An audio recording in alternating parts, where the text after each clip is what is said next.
Hello students, आज हम mathematics में नया चैप्टर स्टार्ट कर रहे हैं, पॉलिनोमियल्स। सबसे पहले हम ये समझेंगे कि पॉलिनोमियल क्या होता है। पॉलिनोमियल मतलब किसी भी वेरिएबल में एक सिंपल एक्सप्रेशन। वेरिएबल तुम जानते हो क्या होते हैं, एक्स वाई जेड, ये सब वेरिएबल होते हैं। ठीक है, वेरिएबल मतलब जिसकी वैल्यू कुछ भी हो सकती है, कोई एक कांस्टेंट फिक्स्ड वैल्यू नहीं है। तो यदि मान लो अपन ने लिखा x प्लस 1, तो ये पॉलिनोमियल हो गया x में। यदि हमने लिखा x स्क्वायर प्लस 1, ये पॉलिनोमियल हो गया। हमने लिखा x square plus x plus 1, ये पॉलिनोमियल हो गया। तो कोई भी एक सिंपल एक्सप्रेशन किसी वेरिएबल में, वो एक पॉलिनोमियल कहलाता है। अब यदि मान लो जैसे मैंने बोला x प्लस 1, तो उसमें x की पावर कितनी थी, 1, तो वो है पॉलिनोमियल। यदि हमने बोला x स्क्वायर प्लस 1, तो वेरिएबल x की पावर कितनी है, 2, तब भी ये पॉलिनोमियल है। लेकिन यदि मान लो अपन ने बोला कि x की पावर है 1/2 प्लस 1, अब x की पावर क्या आ गई, फ्रैक्शन में आ गई, तब अपन इसको पॉलिनोमियल नहीं बोलेंगे। ठीक है, तो पॉलिनोमियल का मतलब एक सिंपल एक्सप्रेशन किसी भी वेरिएबल में, चाहे वो x में हो, चाहे वो y में हो, चाहे वो z में हो, लेकिन जो पावर्स हैं, वेरिएबल की जो पावर्स हैं, वो 1 2 3 4 हो तो चलेगा। ठीक है, x की पावर, किसी वेरिएबल की पावर नेगेटिव में नहीं आना चाहिए, अपॉन में नहीं आना चाहिए। ठीक है, जैसे हो गया x की पावर 1/3 प्लस 1, तो ये पॉलिनोमियल नहीं है। यदि मान लो x की पावर आ गई -2 और फिर +5, तब ये पॉलिनोमियल नहीं है। ठीक है, तो जो मैंने बताया उसके अकॉर्डिंग, यदि मान लो जैसे ऐसा लिखा expression x square plus x plus 1, तो ये पॉलिनोमियल है। क्यों? क्योंकि x की पावर सिंपल है, 1 2 3, तो ये पॉलिनोमियल है। वेरिएबल कौन सा है, x, तो हम इसको बोलेंगे पॉलिनोमियल इन x। लेकिन यदि मान लो x की पावर आ गई 1/2 और यहां लिखा हुआ है +3, तब ये पॉलिनोमियल नहीं है। क्यों? क्योंकि x की पावर फ्रैक्शन में आ गई। तो यदि x की पावर फ्रैक्शन में आ जाए, यदि x की पावर नेगेटिव आ जाए, तब ये पॉलिनोमियल नहीं है। यदि x अपॉन में आ जाए, 1/x प्लस 1, तब ये पॉलिनोमियल नहीं है। ठीक है, तो पॉलिनोमियल मतलब सिंपल पावर्स होनी चाहिए, 1 2 3 4 किसी वेरिएबल की, तो अपन उसको पॉलिनोमियल बोलते हैं। अब किसी भी पॉलिनोमियल में जो वेरिएबल की सबसे बड़ी पावर होती है, उसको हम पॉलिनोमियल की डिग्री बोलते हैं। जैसे मैंने बोला था कि ये पॉलिनोमियल है। अब इसमें तुम देखो x की सबसे बड़ी पावर कितनी है, 2। यदि x की पावर 2 है, तो हम बोलेंगे कि इस पॉलिनोमियल की डिग्री 2। ठीक है, तो डिग्री का मतलब, किसी पॉलिनोमियल की डिग्री मतलब वेरिएबल की सबसे बड़ी पावर, वो उसकी डिग्री कहलाती है। जैसे मान लो यदि अपन ने पॉलिनोमियल लिखा px equal to x³ plus x² plus 1। अब मैं पूछूं कि इसकी डिग्री कितनी है, तो इसकी सबसे बड़ी पावर कितनी है, 3, तो हम बोलेंगे कि इस पॉलिनोमियल की डिग्री 3 है। तो वेरिएबल की जो भी सबसे बड़ी पावर होती है, उसको अपन पॉलिनोमियल की डिग्री बोलते हैं। आगे समझ में? तो अपन ने ये समझ लिया कि पॉलिनोमियल की डिग्री क्या होती है। अब अलग अलग डिग्री वाले पॉलिनोमियल्स जो होते हैं, उनके नाम अलग अलग होते हैं, वो देखते हैं अपन। सपोज कोई पॉलिनोमियल है x प्लस 1, इसमें अपन देखें डिग्री कितनी है। डिग्री क्या बताया मैंने, x की सबसे बड़ी पावर, वेरिएबल की सबसे बड़ी पावर। यहां पर वेरिएबल की कोई पावर नहीं है, मतलब पावर कितनी है, 1। तो इस पॉलिनोमियल की डिग्री 1 हो गई। इस पॉलिनोमियल की डिग्री हो गई 1।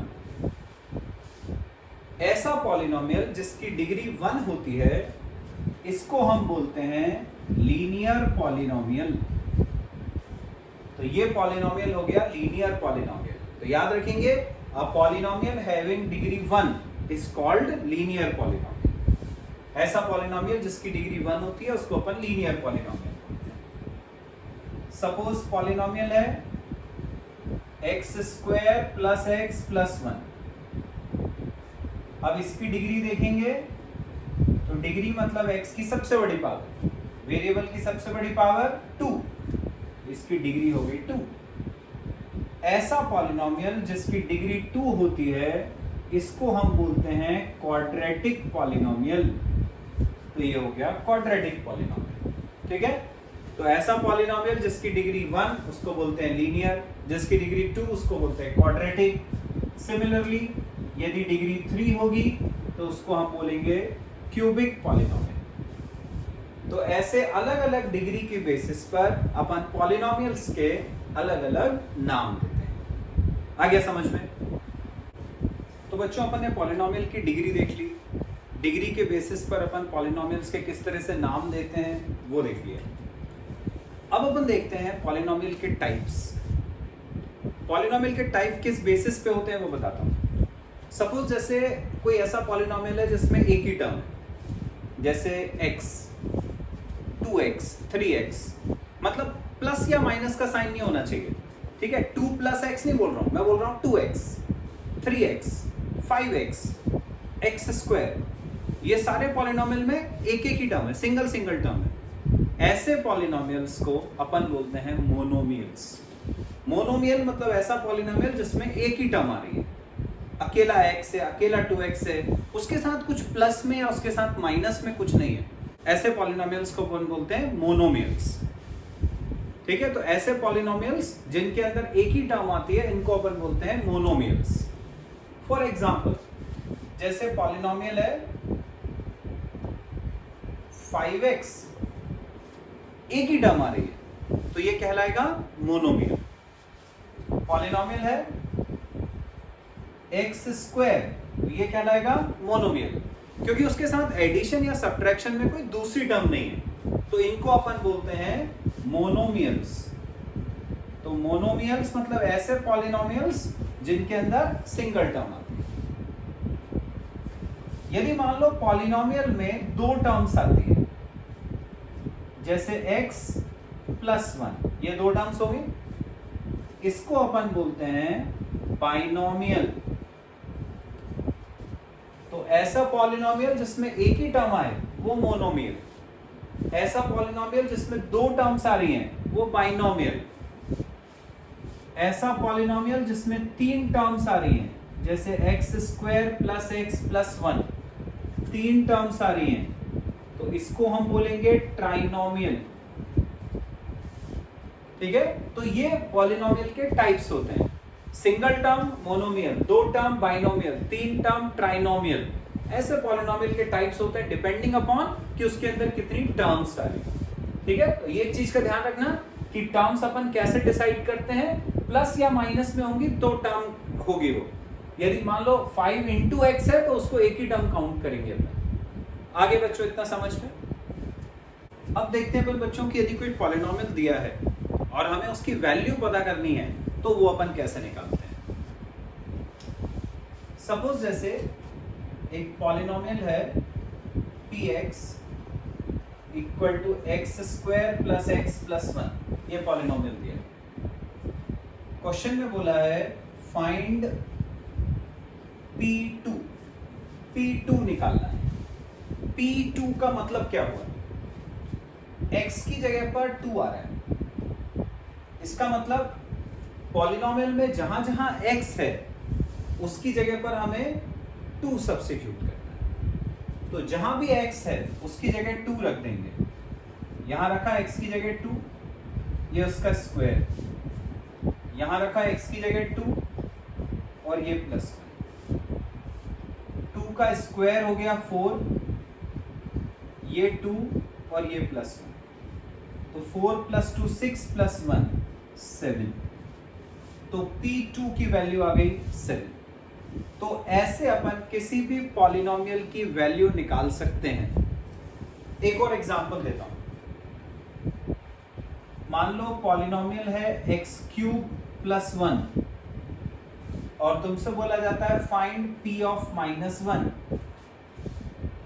तो x की जगह पर क्या दिया हुआ है? -1, तो जहां पर x है हम उसकी जगह -1 रख देंगे, तो ये हो जाएगा -1 का क्यूब और +1।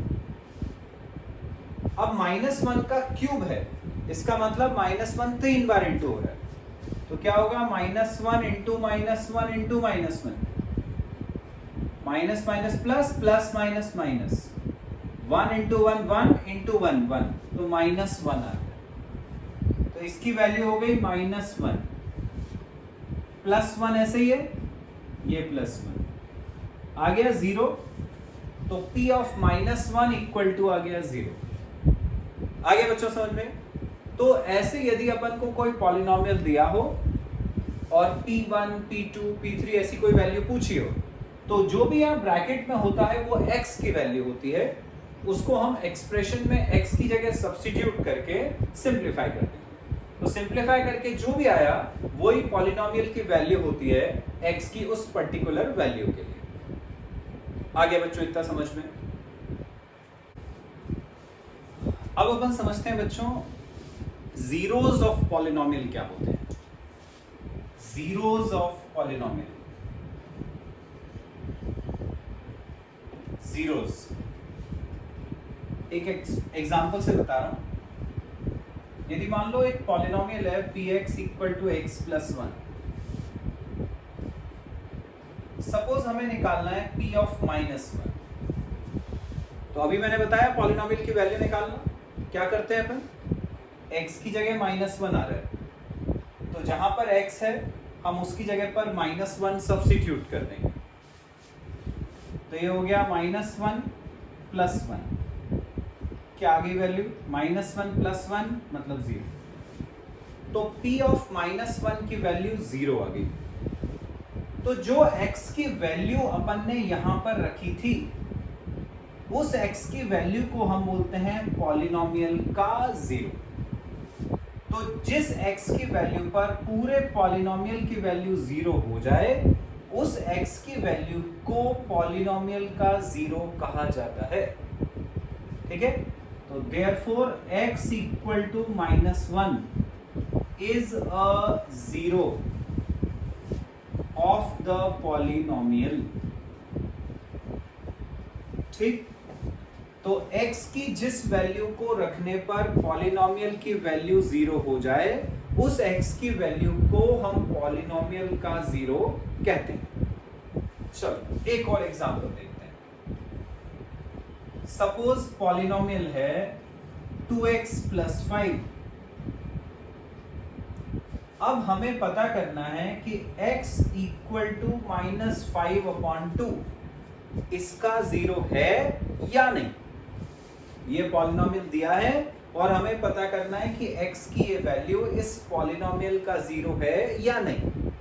तो मैंने अभी क्या बताया कि x की वैल्यू को पॉलिनोमियल में रखने पर यदि पॉलिनोमियल की वैल्यू 0 हो गई तो हम x की उस वैल्यू को पॉलिनोमियल का 0 कहते हैं। ठीक है, अब यहां पर x की वैल्यू दी है -5/2, उसको मैं x की जगह रख दूंगा -5/2। यदि सॉल्व करके 0 आया, जैसे पिछली बार आ गया था, तो हम बोलेंगे कि x इक्वल टू -5/2 इस पॉलिनोमियल का 0 है। और यदि x की वैल्यू ये यहां पे रखने पर पॉलिनोमियल की वैल्यू 0 नहीं आई, तो हम बोलेंगे कि x इक्वल टू -5/2 इस पॉलिनोमियल का 0 नहीं है। ठीक है, चलो रख के देखते हैं। x की जगह रखा -5/2, तो ये हो गया 2, x की जगह -5/2 और ये +5। ये 2 से ये 2 कट जाएगा, अब क्या बचा, -5 +5 कैंसिल, -5 +5 कैंसिल, क्या बचा 0। आगे वैल्यू 0, इसका मतलब x equal to -5/2 is a 0 of the polynomial. ठीक है बच्चों, तो ऐसे अपन को पता चल जाता है कि x की कोई पर्टिकुलर वैल्यू पॉलिनोमियल का 0 है या नहीं। ठीक है, तो बच्चों अभी अपन ने देखा कि हम कैसे चेक करें कि x की कोई वैल्यू पॉलिनोमियल का 0 है या नहीं। अब मान लो यदि अपन को पॉलिनोमियल दिया है, x की वैल्यू दी नहीं है और तुमसे बोला है कि उसका 0 फाइंड आउट करो, find the 0 of the polynomial, polynomial का 0 निकालना है, तब अपन कैसे निकालते हैं। सपोज जैसे पॉलिनोमियल है px is equal to 3x plus 7। अब मैं बोलूं कि find the zero of this polynomial, इस पॉलिनोमियल का जीरो निकालना है। फाइंड जीरो ऑफ पॉलिनोमियल, इस पॉलिनोमियल का जीरो फाइंड आउट करना है। पॉलिनोमियल का जीरो निकालना है मतलब x की ऐसी वैल्यू सोचनी है जिसको इसमें रखने पर ये पूरे पॉलिनोमियल की वैल्यू जीरो हो जाए।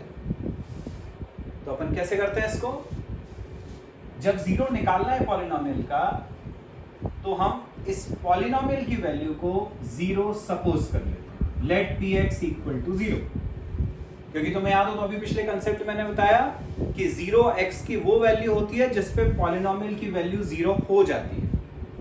तो हम क्या करेंगे, पॉलिनोमियल की वैल्यू जीरो सपोज कर लेंगे और वहां से x की वैल्यू फाइंड करेंगे। तो पॉलिनोमियल की वैल्यू हमने जीरो सपोज कर ली।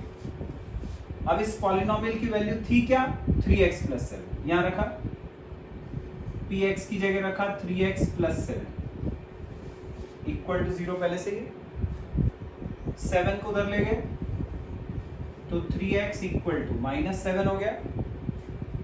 3 को नीचे ले गए तो x की वैल्यू आ गई -7/3।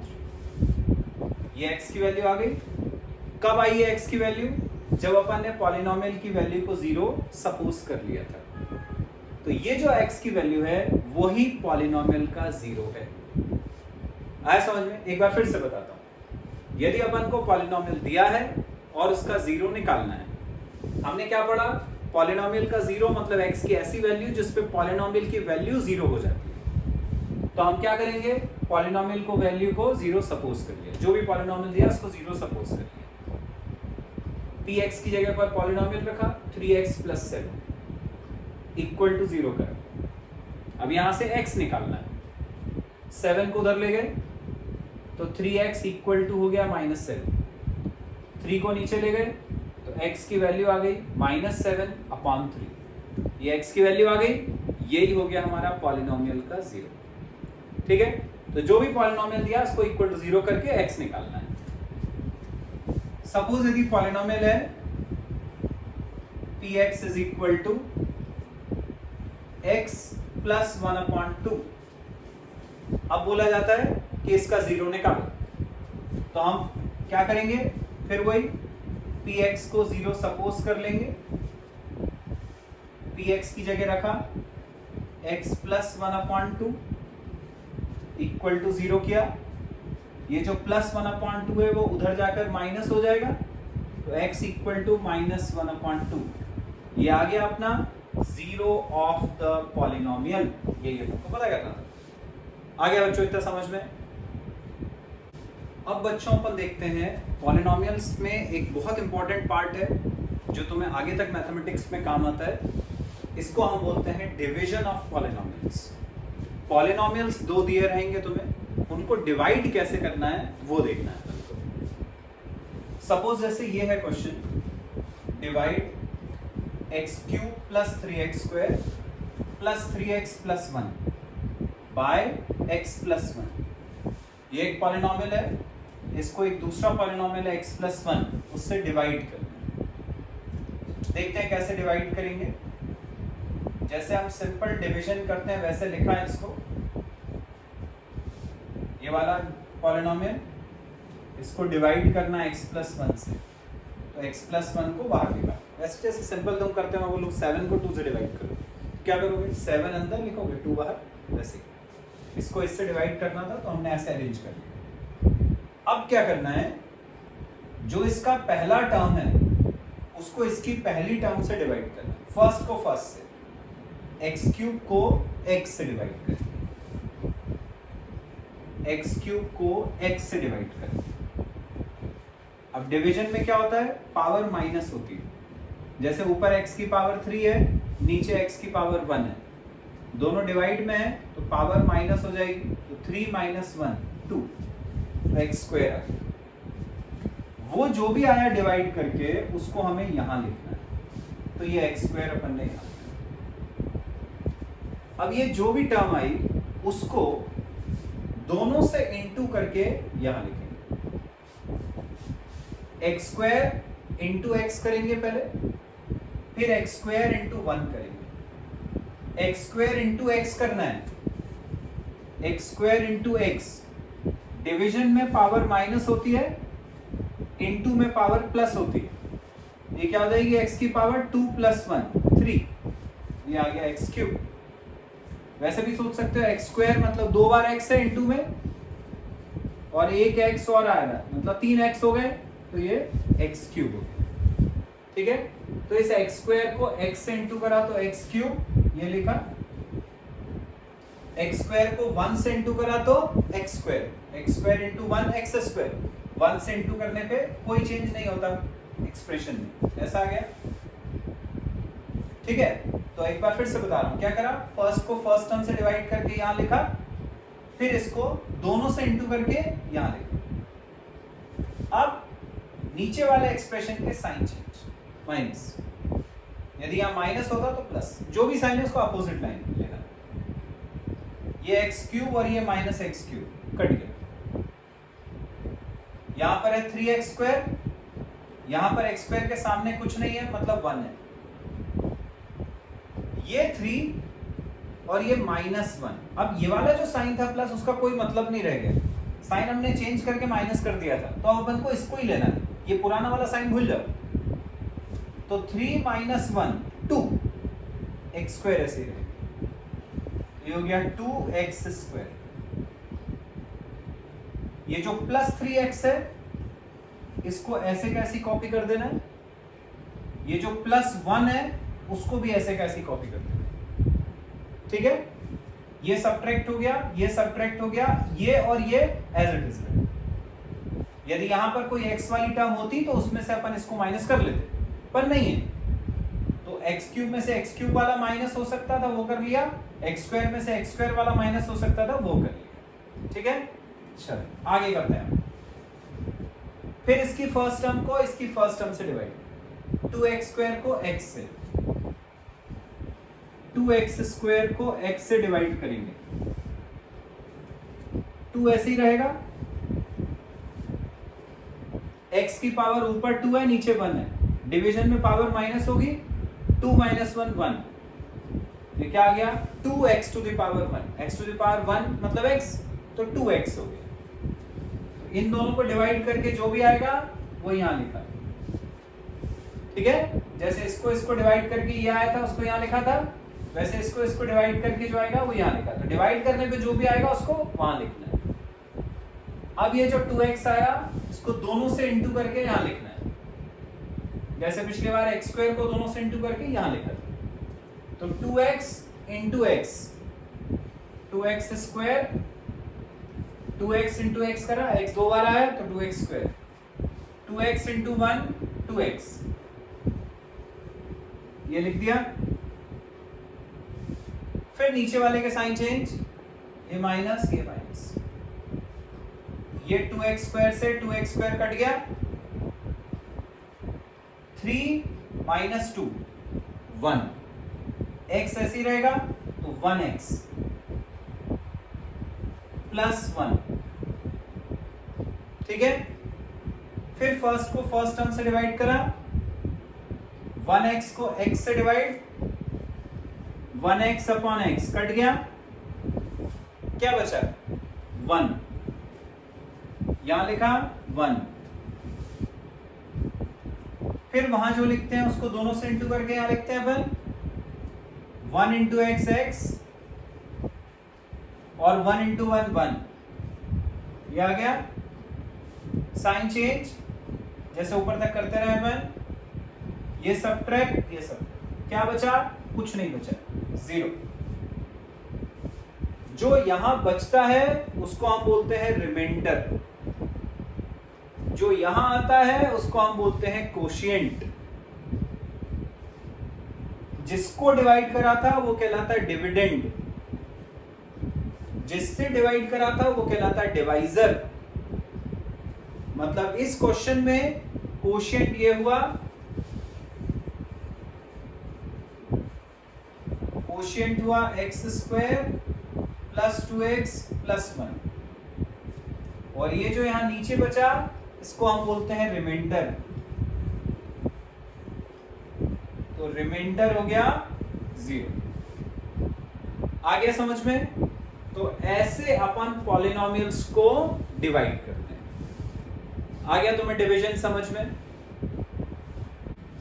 तो बच्चों अभी अपन ने देखा कि यदि हमें दो पॉलिनोमियल्स को डिवाइड करना है, जैसे इन दोनों को अपन ने अभी डिवाइड करा था, तो वो कैसे करते हैं वो अपन ने सीखा।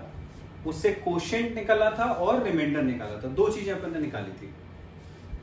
अब सपोज यदि मैं बोलूं कि मेरे को इन दोनों पॉलिनोमियल्स को डिवाइड करके सिर्फ रिमाइंडर बताओ कितना आता है, मुझे कोशेंट नहीं चाहिए, मुझे सिर्फ रिमाइंडर बताओ कितना आता है, तो वो जो इतना लंबा प्रोसीजर था वो सब करके कोशेंट और रिमाइंडर दोनों निकाला था। लेकिन यदि सिर्फ रिमाइंडर पूछा हो तो हमें वो इतना लंबा प्रोसीजर करने की जरूरत नहीं होती। एक थ्योरम होती है जिससे बहुत आसानी से हम रिमाइंडर निकाल सकते हैं, कोशेंट तो नहीं पर अपन रिमाइंडर बहुत इजीली निकाल सकते हैं। उसके लिए वो पूरा डिवीजन जो है उसकी हमें जरूरत नहीं है। उस थ्योरम को हम बोलते हैं रिमाइंडर थ्योरम। नाम से ही पता चल रहा है रिमाइंडर थ्योरम है, मतलब इससे तुम्हें रिमाइंडर बड़ी आसानी से पता चल जाएगा। दो पॉलिनोमियल्स को डिवाइड करने पे रिमाइंडर क्या होगा वो अपन बड़ी इजीली निकाल सकते हैं। थ्योरम क्या कहती है? थ्योरम है कि यदि कोई पॉलिनोमियल है, if a polynomial px is divided by, यदि हम उसको डिवाइड करते हैं बाय x माइनस ए, उसको x माइनस ए से डिवाइड करें, देन रिमाइंडर इज pa। तो रिमाइंडर होता है pa। ठीक है, इसका मतलब बता दूंगा मैं, इसी क्वेश्चन से रिमाइंडर निकाल के बताऊंगा मैं तुम्हें रिमाइंडर थ्योरम से। और याद करो कि अपना जो अपन ने पूरा डिवाइड करा था तो इस क्वेश्चन का रिमाइंडर कितना आया था? 0। तो देखो मैं जो रिमाइंडर थ्योरम से निकाल के बताऊंगा तब भी आंसर देखना 0 ही आएगा। तो थ्योरम क्या है कि यदि पॉलिनोमियल px को हमने डिवाइड करा x माइनस ए से तो रिमाइंडर होता है pa। तो अपन सबसे पहले तो यहां पे देखेंगे a कितना है। तो ये जो भी x प्लस 1 है इसको तुम इक्वल टू 0 कर दो, let x plus 1 equal to 0। यहां से जो x की वैल्यू आएगी वही हमारा a हो जाएगा। x प्लस 1 को इक्वल टू 0 करा तो ये 1 वहां जाके माइनस हुआ, तो x की वैल्यू आ गई -1। ये जो x की वैल्यू आती है वही a होता है। ये हो गया हमारा a की वैल्यू पता चली। a तुम ऐसे भी निकाल सकते हो, इसको और इसको कंपेयर कर लो, x की जगह x आ रहा है, माइनस a की जगह 1 आ रहा है। Minus a equal to 1, minus a की जगह पर 1 आ रहा था, माइनस को उधर ले गए तो a आ गया -1। a की वैल्यू पता चलेगी। या तो ऐसे निकाल लो या जिससे भी डिवाइड करना उसको इक्वल टू 0 कर दो, उससे भी x की वैल्यू आ जाएगी। ठीक है, तो x की वैल्यू पता चल गई, जो x की वैल्यू हुई वही हमारा a कहलाता है। अब रिमाइंडर क्या होता है रिमाइंडर थ्योरम से? pa। तो रिमाइंडर हुआ pa। a कितना है? -1। तो ये हो जाएगा p ऑफ -1। अब मैंने तुम्हें शुरू में ही बताया था कि p of 1, p of 2, p of -1 कैसे निकालते हैं? पॉलिनोमियल में जहां जहां x होता है उसकी जगह पर ये वैल्यू डाल देते हैं बस। तो पूरे पॉलिनोमियल में जहां भी x दिख रहा है उसकी जगह पर अपन रख देंगे -1। ये था हमारा पॉलिनोमियल x³ + 3x² + 3x + 1।